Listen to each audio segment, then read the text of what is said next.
А24 и BentoBox представят Хазбин хотел по идея на Вивиан Медрано.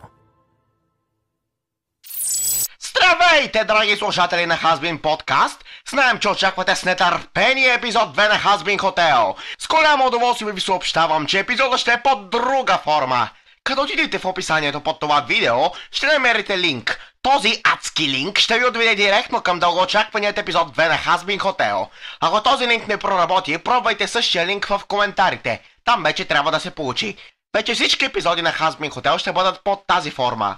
Целият екип, включително и аз, се надяваме този епизод да ви хареса и развълнува. Но не си мислете, че ще минете само с моето изумително говорене. Представяме ви малка част от епизода, който предстои да гледате. До следващия път в Хазбин подкаста и... приятно гледане!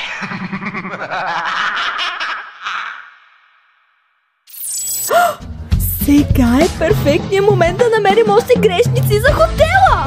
Да, добра идея, но наистина ли ще излезеш навън в това? Грешниците няма просто да се появят пред вратата ни. Покажи се, Аластър! Ела и се изправи пред... О, ето те!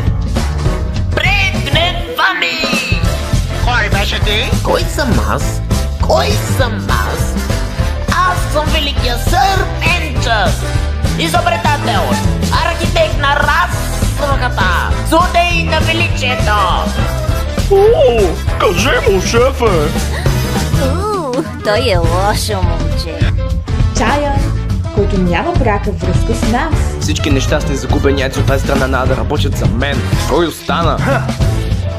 Сетих се за точния човек.